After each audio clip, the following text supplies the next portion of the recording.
Ladies and gentlemen, welcome back to another Bitcoin update. Today has been a very, very interesting day. And it's been interesting because it's confirmed something, a dramatic shift in market dynamics that I've been expecting over the last few CPI releases. We just had CPI release. CPI came in lower than expected at 4%. The consensus was saying 4.1%, and the previous was 4.9%. So we saw a 0.9% decrease in year-on-year inflation there on CPI. But why is this important? Well, it's important because generally speaking, right?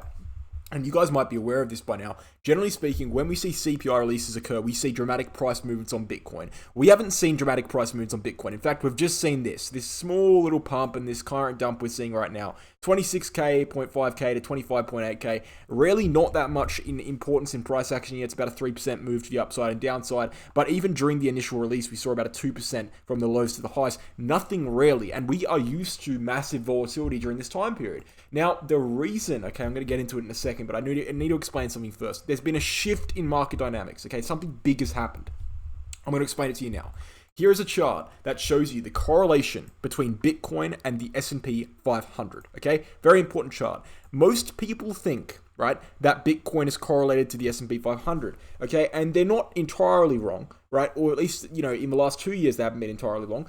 But the fact of the matter is most people have come to crypto in the last 2 years, so they don't actually understand how the correlation has worked historically. The correlation between Bitcoin and the S&P 500 has only ever actually existed properly, okay, starting in the COVID drop. Starting when, right, what happened? Quantitative easing, when massive amounts of money was starting to get pumped into the markets. That's the only time the correlation was there. And obviously the correlation was there during quantitative easing, guys, because during quantitative easing, huge sums of money were forced into all markets, and hence, of course, Bitcoin's going to pump, and of course the S&P 500 is going to pump, and of course, knowing that, there's going to be an artificial correlation created.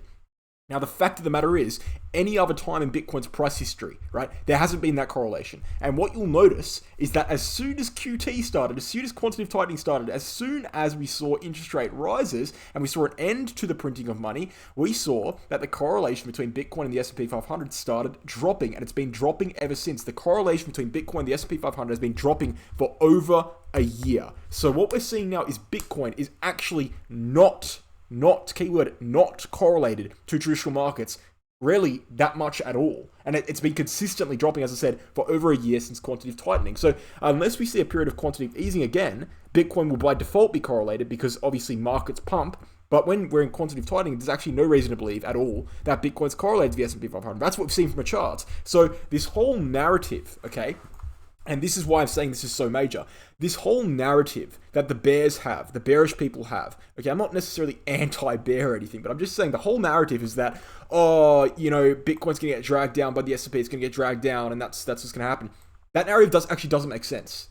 And the reason it doesn't make sense is because we've only ever seen Bitcoin connected to traditional markets ever, okay, in its entire price history since 2011. The only time we've ever seen it connected to traditional markets properly is from 2020 onwards during quantitative easing. So why would it be connected now? If the S&P 500 was to drop, which by the way is not certain in the slightest, it's doing everything but dropping. It's been pumping massively. In the last week or so, it's moved up like almost 10%, okay, 8%, 7%. So first of all, it's not even guaranteed this thing will drop, especially considering that interest rates, by the way, which will be coming out in about 24 hours now, have a 97% chance of being topped out, which is great for the markets, okay? Interest rates are probably topped out, unless there's a dramatic change in the news there, right? Why would the S&P go down any further? I mean, it can, technically. I mean, if we see a, proper recession or whatever, I guess it can. But, the point is, even if it does, the existing correlation that the bears are relying on, well, the supposed, alleged existing correlation that the bears are relying on actually doesn't even exist in the first place.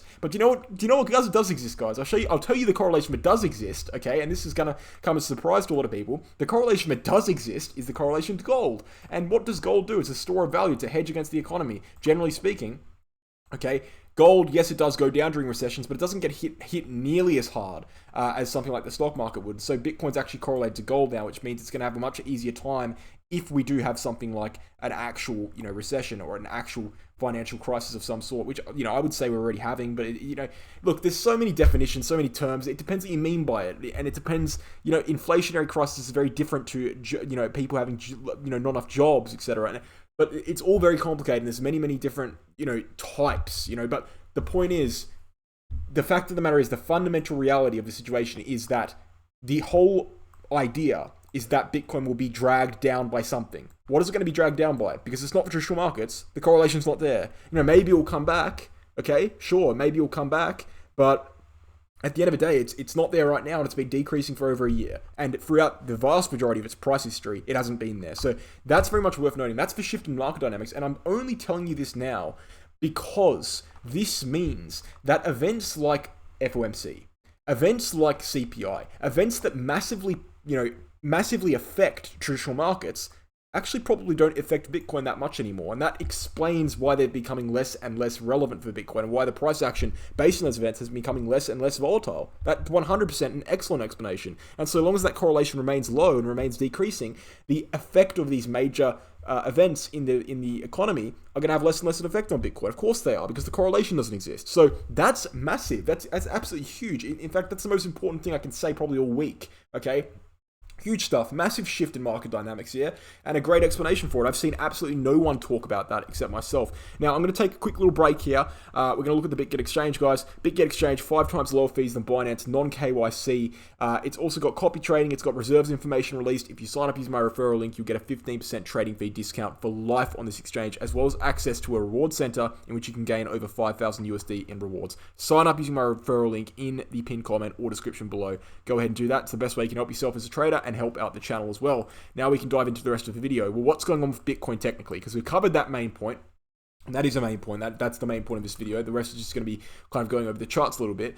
The main point is that the fundamentals of the market have changed a little bit there, and Bitcoin's relation to the S&P 500 has changed massively, and that FOMC and CPI will not be having as much effect in the future so long as this correlation remains down. Now, fundamentally speaking, technically speaking, from a technical perspective, from a charting perspective, Bitcoin is still in a descending wedge formation. It is still hence bullish. Yes, we have seen things like the total cryptocurrency market cap break down from similar structures to what we saw on Bitcoin, which is bad, and that could be foreshadowing a drop on Bitcoin.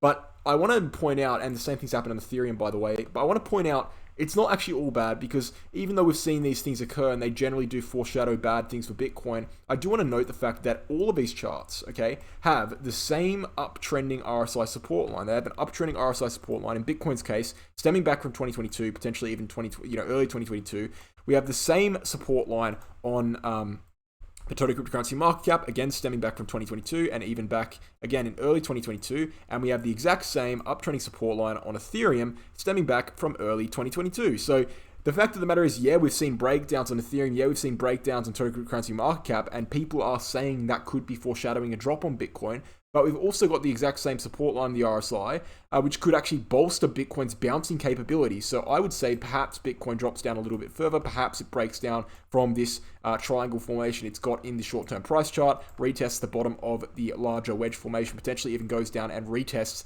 the dotted uptrending line. But overall, I actually think that Bitcoin is not in a bad position, really not that much at all.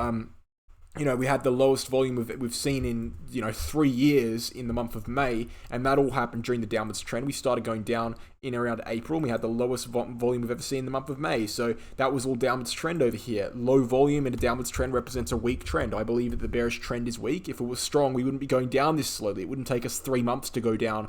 What have we gone down in 3 months? We've gone down 17%, 18%. If this was a strong downwards trend, it would have happened much faster. Now, you could make the case that the breakout is still on the way, and you wouldn't be necessarily delusional to make that case. But the point is, at this point in time, we still have major support. We still have reason to believe the support will probably hold, actually. Same thing can be said about the weekly chart. In fact, on the weekly chart, we've seen a nice little close just within that bull market support band. Yes, we've entered the bull market support band, okay, but we've done that before and getting rejected. For example, we entered it over here, we got rejected and went downwards. We can do the same thing. We can enter it, get rejected, and go upwards. So I don't think anything major really has changed in even the macro scale. I think we've established pretty well that the monthly chart is actually pretty bearish on Bitcoin. That's the only chart I'm really concerned about. Why is that? Well, we saw a rejection from a major resistance level around 30K, 29K, something like that. And we saw a rejection from the 21 EMA. So obviously the monthly chart doesn't look good. But other than that, I actually am not particularly worried about the other charts yet.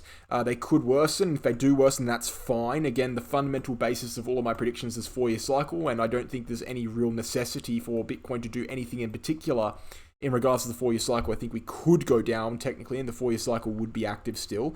If we start losing actual levels like 24.3k, we start losing things like this uptrending yellow line that has been present on Bitcoin for what, like 10 years? Yeah, 10 years exactly now. That's when we start getting in danger zone. But as of right now, I think the Bitcoin is fine.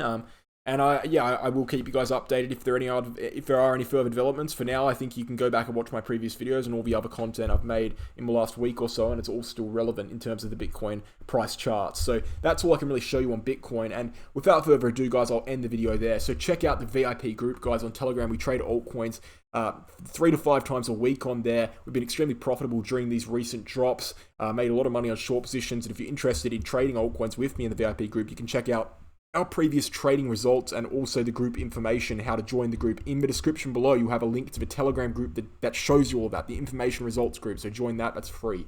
Then we've also got, guys, the Crypto Academy. If you want to learn how to trade, this is the place you can do it. Become a trader 10-unit course. The name suits the subject. Becoming a trader is the goal here, and this is what we named the course because we want people to become traders by using this course. And so you can do that. You can check out all the information on the website, read about it, and then you can also throw us an email at the bottom of the page at cryptoacademycourses@gmail.com, and we'll send you back a email with all the payment information as well as a video tutorial, a walkthrough of what the course looks like so you can make an educated decision before you purchase. Thank you guys for watching this important video. I hope you enjoyed it. Subscribe, comment, like. Catch you in the next one. Cheers.